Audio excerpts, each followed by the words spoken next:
स्वागत है आप सभी का हमारे यूट्यूब चैनल पे। आज हम रीजनिंग का एक नया सा चैप्टर क्लॉक लेके हम आए हैं। अगर इससे पहले हम शुरू करें उससे पहले अगर आपने हमारे चैनल को सब्सक्राइब नहीं किया है तो सब्सक्राइब कर दीजिए और बेल आइकन को भी दबा दीजिए और लाइक भी कर दीजिए। चलिए आज हम क्लॉक का एक एक्सरसाइज हम आज ख़त्म करने वाले हैं। जैसे कि आप पेड क्लास में पढ़ते हैं वैसे ही हम आज ये फ्री में पढ़ाने वाले हैं।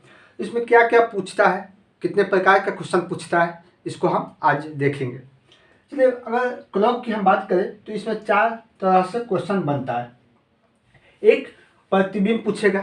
प्रतिबिंब भी 2 प्रकार का होता है, एक दर्पण और एक जल प्रतिबिंब। दूसरी का कोण, 2 सुइयों के बीच का कोण पूछेगा। तीसरा कोण दे देगा और टाइम पूछेगा कि इतने टाइम पर इतने डिग्री कब बनेगा।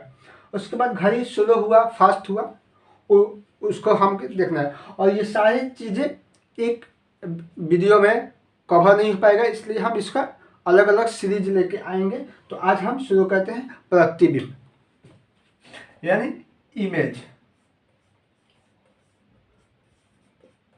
प्रतिबिंब की अगर हम बात करें तो ये 2 प्रकार का होता है। एक दर्पण प्रतिबिंब और दूसरा जल प्रतिबिंब। हम दर्पण प्रतिबिंब और जल प्रतिबिंब को भी हम देखेंगे कि जल प्रतिबिंब और दर्पण प्रतिबिंब कैसे होता है। वीडियो में आखिर तक बने रहिए, बस 5 मिनट से ज़्यादा का लंबा वीडियो नहीं होगा। इस दर्पण प्रतिबिंब में 2 टाइप का क्वेश्चन पूछता है। एक फिगर से संबंधित यानी आकृति से संबंधित, और दूसरा जो डिजिटल क्लॉक होता है उससे संबंधित सवाल पूछता है। और ये जल प्रतिबिंब में यही चीज इसमें भी पूछता है, 2 तरीके से सेम। जैसे दर्पण में पूछेगा वैसे ही जल में पूछेगा। तो आइए हम दर्पण के बारे में चर्चा करते हैं। दर्पण प्रतिबिंब की अगर हम बात करें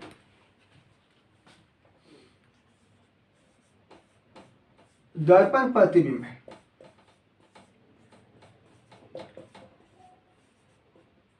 प्रतिबिंब में एक घड़ी देगा और इसका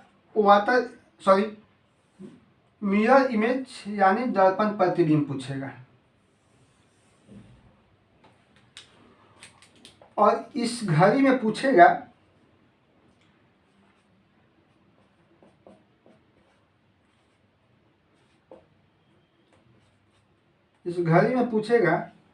कि अगर घड़ी में 2:35 का समय हो रहा है तो इसका दर्पण प्रतिबिंब क्या होगा। तो हम सिर्फ देखेंगे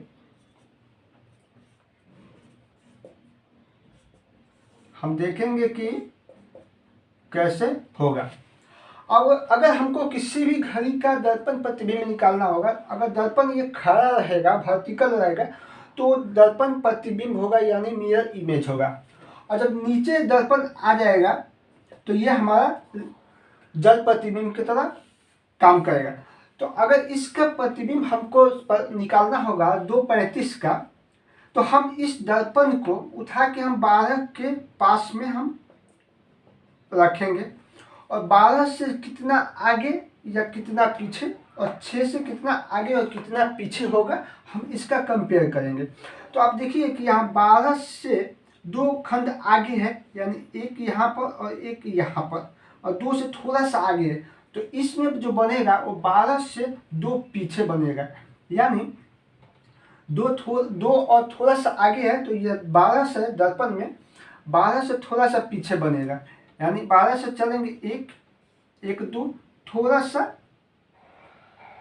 और आगे, और ये 6 से 1 आगे है तो ये 6 से 1 पीछे होगा, यानी 9:25 का इसमें समय होगा।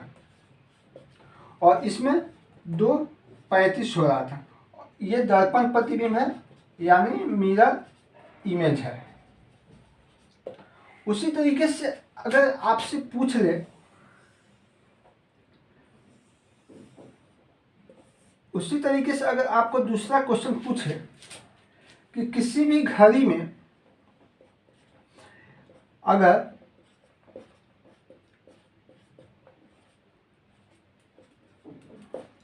किसी भी घड़ी में अगर 9:05 का समय हो रहा है तो उसका दर्पण प्रतिबिंब क्या होगा।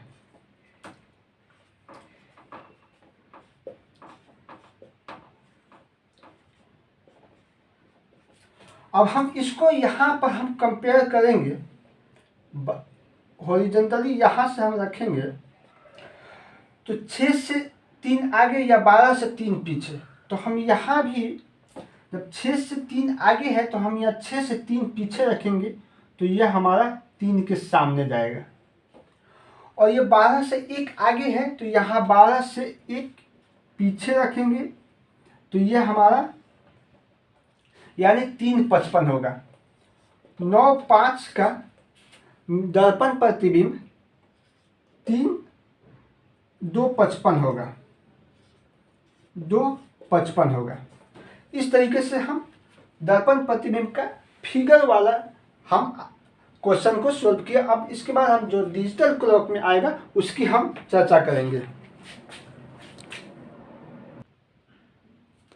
अब यहाँ पर हम देखेंगे कि जब घड़ी में 2:15 हो रहा है तो उसका दर्पण प्रतिबिंब क्या होगा।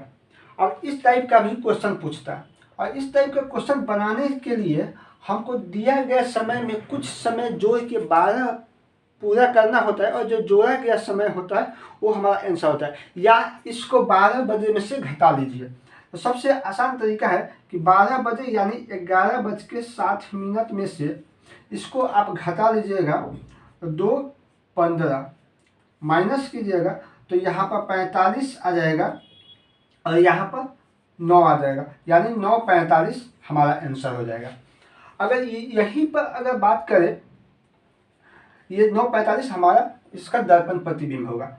अगर यहीं पर अगर बात करें कि 4:30 हो रहा है जब घड़ी में, तो उसका दर्पण प्रतिबिंब क्या होगा। तो आप सिंपल सा एक याद रखिएगा कि 11:07 में से 4 को माइनस कीजिएगा तो 30 हो जाएगा, और यहाँ पर 7 हो जाएगा, यानी 7:30 हमारा टाइम निकल जाएगा। अगर यहाँ पर रख दे, अगर 5 ना रख के अगर यहाँ पर 10 रख दे और यहाँ पर 9 रख दे, तो जब घड़ी में 9:10 का समय हो रहा है तब उसका दर्पण प्रतिबिंब क्या होगा। तो इसका भी सिंपल सा तरीका है कि आप 11:07 में से 9:10 को आप माइनस कीजिएगा तो ये 50 आएगा, और ये 9 2 11 यानी 2:50 का समय हो जाएगा। अगर इसके बाद में हम अगला क्लास में हम देखेंगे कि इसका दर्पण प्रतिबिंब कैसे होता है। अगर अभी तक हमारे चैनल को सब्सक्राइब नहीं किया तो सब्सक्राइब कर लीजिए।